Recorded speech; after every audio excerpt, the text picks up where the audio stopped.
Assalamualaikum warahmatullahi wabarakatuh. Selamat pagi anandaku semua. Bagaimana kabarnya hari ini?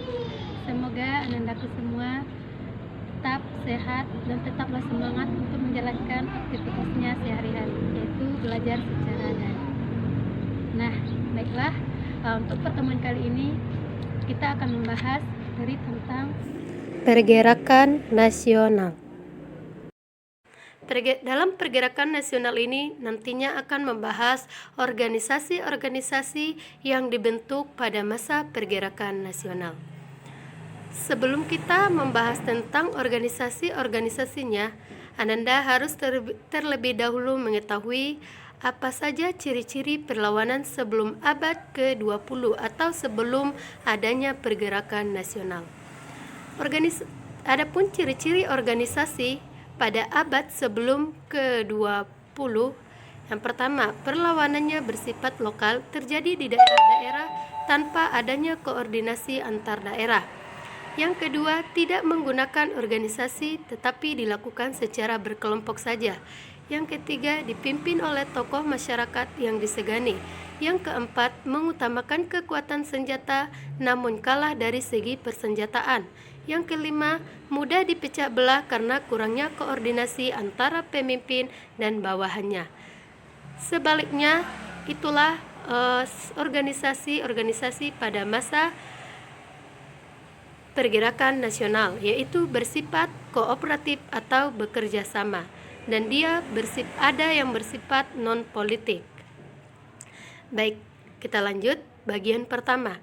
Faktor pendorong lahirnya organisasi pergerakan nasional Indonesia. Adapun faktor internal, yaitu dari dalam negeri. Yang pertama, lahirnya golongan pelajar akibat dilaksanakannya politik etis. Yang kedua, kemajuan di bidang transportasi dan komunikasi yang telah mendorong bangsa Indonesia untuk saling memberi kabar berita. Yang ketiga, perasaan senasib sependeritaan sebagai bangsa yang dijajah. Yang keempat, kenangan kejayaan masa lalu bangsa Indonesia. Adapun faktor eksternal atau faktor dari luar negeri. Yang pertama, kemenangan Jepang atas Rusia dalam Perang Rusia-Jepang tahun 1905, di mana mereka telah berhasil menyadarkan bangsa-bangsa di dunia akan kemampuan diri, yaitu bangsa-bangsa Eropa telah berabad-abad dianggap sebagai bangsa yang tidak dikalahkan, ternyata dapat dikalahkan.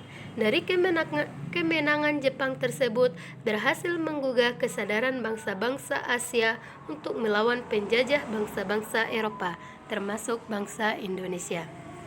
Yang kedua, munculnya pergerakan nasional di negara-negara Asia lainnya, seperti Tiongkok, India, dan Turki. Yang ketiga, pengaruh paham-paham baru seperti nasionalisme, sosialisme, liberalisme, dan demokrasi. Bagian kedua, perkembangan pergerakan nasional Indonesia. Adapun organisasi pada masa pergerakan nasional, yang pertama adalah organisasi Budi Utomo.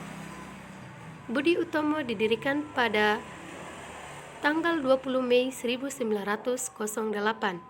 Tokohnya yaitu Dr. Wahidin Sudirohusodo, Dr. Sutomo, dan Gunawan Mangunkusumo.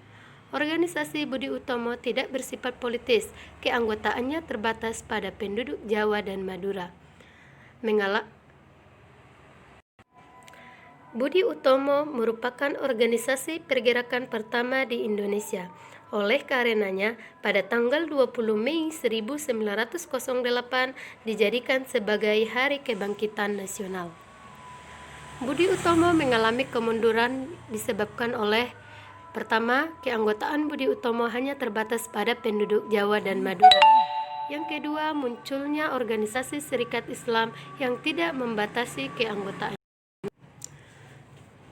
Organisasi yang kedua yaitu Muhammadiyah.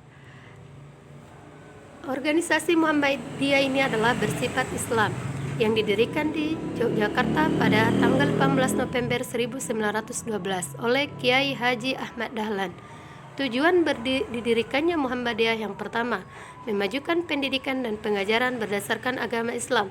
Yang kedua, mengembangkan pengetahuan agama dan cara hidup sesuai agama Islam.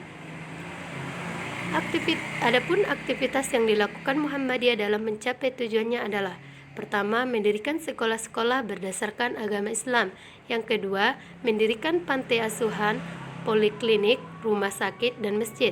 Yang ketiga, mengadakan kegiatan keagamaan dalam masyarakat. Organisasi Muhammadiyah bersifat non-politis dan kooperatif. Berarti organisasi Muhammadiyah ini bersifat non-politis atau tidak ada berpolitik, dan kooperatif dan bersifat kerjasama antara Indonesia atau organisasi Muhammadiyah dengan Belanda. Organisasi ketiga yaitu Serikat Islam.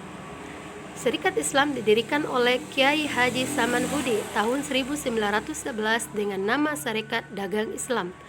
Tujuan Serikat Dagang Islam adalah menjadi wadah para pedagang muslim menghadapi persaingan dengan pedagang asing. Pada tanggal 10 September 1912, Serikat Dagang Islam berganti menjadi Serikat Islam dengan ketuanya H.O.S. Cokroaminoto dengan tujuan sebagai berikut: membantu perdagangan, membantu anggotanya yang kesulitan dalam permodalan, memajukan kepentingan jasmani dan rohani perdagangan pribumi, memajukan kehidupan agama Islam. Serikat Islam pada tahun 1916 dalam Kongres Serikat Islam Nasional, Serikat Islam ikut serta sebagai partai politik dengan memilih bekerja sama dengan pemerintah kolonial Belanda. Yang kedua, perkembangan Serikat Islam yang pesat dari segi keanggotaan dimanfaatkan oleh tokoh-tokoh ISDV, yaitu Indische Sosial Demokratis Vereniging, yang berhaluan komunis. Keanggotaan Serikat Islam terbagi menjadi dua kelompok, yaitu kelompok Serikat Islam Putih yang bersifat nasionalis religius dan Serikat Islam Merah yaitu sosialis. Cokroaminoto menegakkan kedisiplinan partai dengan mengeluarkan semua anggota ISDV dalam organisasi Serikat Islam dikeluarkan. Pada Februari 1923, Serikat Islam mengubah namanya menjadi Partai Serikat Islam Indonesia. Pada tahun 1926, Partai Serikat Islam juga memutuskan untuk bersikap non-kooperatif terhadap pemerintah kolonial Belanda. Pada tahun 1929, Partai Serikat Islam berganti nama menjadi Partai Serikat Islam Indonesia. Perpecahan di dalam organisasi menjadi salah satu penyebabnya kemunduran Partai Serikat Islam Indonesia. Selanjutnya yaitu Indische Parties. Indische Parties atau IP didirikan di Bandung pada tanggal 25 Desember 1912. Tokohnya 3 serangkai, yaitu Ki Hajar Dewantara, Dr. Cipto Mangunkusumo, dan E.F.E. Does Dekker. Organisasi pertama yang secara tegas menyampaikan tujuannya mencapai kemerdekaan Indonesia. Indische Parties mempunyai semboyan-semboyan. Pertama, Indi for Indians, India atau Indonesia untuk orang Hindia. Indische Los van Holland, yaitu Hindia bebas dari Belanda. Yang ketiga, Indische Nationalis, yaitu nasionalisme Hindia. Pada tahun 1913, ketiga tokoh IV ditangkap dan dibuang ke negeri Belanda, dan IP sendiri dinyatakan sebagai organisasi terlarang karena di mana IP secara tegas menyatakan organisasi ini didirikan tujuannya adalah untuk kemerdekaan Indonesia. Dari hal tersebut, akhirnya Belanda menyatakan bahwa organisasi tersebut terlarang. Organisasi IP sempat berganti nama menjadi Insuluden dan pada tahun 1919 kembali berganti nama menjadi National Indische Parties. Selanjutnya yaitu organisasi Gerakan Pemuda. Gerakan Pemuda bermunculan organisasi pemuda yang masih menunjukkan sifat kedaerahannya, di mana organisasi pemuda yang pertama kali muncul adalah Trikoro Darmo yang didirikan R. Satiman Wiro Sanjoyo pada tahun 1915. Selanjutnya berganti nama menjadi Jongjapa. Selain Jongjapa, organisasi pemuda lainnya juga berdiri seperti di Sumatera, yaitu Jong Sumatrenenanbon. Adapun di Ambon yaitu Jong Ambon, di Minahasa Jong Minahasa, di Celebes Jong Celebes. Pada Kongres Pemuda kedua tanggal 27 sampai 28 Oktober 1928 menghasilkan Sumpah Pemuda. Selanjutnya adalah gerakan perempuan. Gerakan wanita dimulai sejak masa R.A. Kartini tahun 1879 sampai 1904, memperjuangkan emansipasi wanita melalui surat-surat R.A. Kartini. Kemudian diterbitkan oleh J.H. Abedanon dalam buku Door Dwisthenis Tot Lids, Habis Gelap Terbitlah Terang.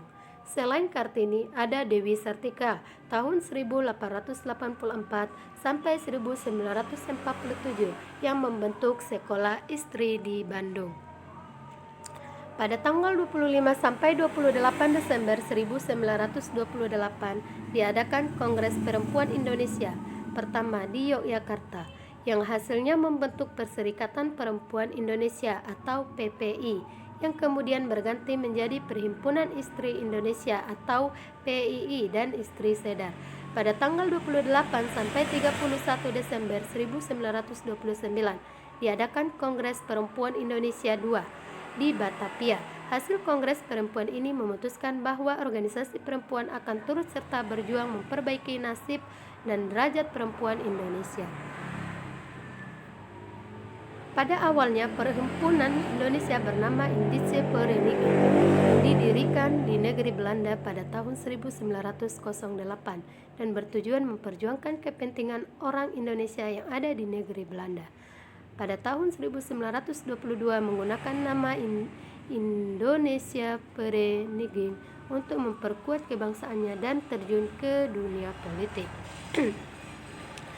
Pada tahun selanjutnya Perhimpunan Indonesia atau pada tahun 1925 Indice Vereniging mengganti kembali namanya menjadi Perhimpunan Indonesia dengan diketuai oleh Dr. Andos Muhammad Hatta. Kegiatan Perhimpunan Indonesia diisi dengan upaya propaganda melalui majalah Hindia Putra, yaitu kemudian menjadi Indonesia Merdeka pada tahun 1924. PI didirikan pada tahun 1927 oleh Insinyur Soekarno, memiliki asas self-help, menolong diri sendiri, non-kooperatif, tidak mau bekerja sama dengan Belanda, dan Marhaenisme, yaitu menghapus kemiskinan. Kegiatan PNI menyelenggarakan kursus pendidikan dan sekolah-sekolah, menerbitkan surat kabar Persatuan Indonesia di Batavia dan Benteng Priangan di Bandung, mengadakan rapat-rapat umum. PI pada tahun 1929, pemerintah kolonial Belanda menangkap para pimpinan PNI, termasuk Insinyur Soekarno. Pada saat diadili, Insinyur Soekarno membacakan pidato pembelaannya yang sangat terkenal berjudul Indonesia Menggugat.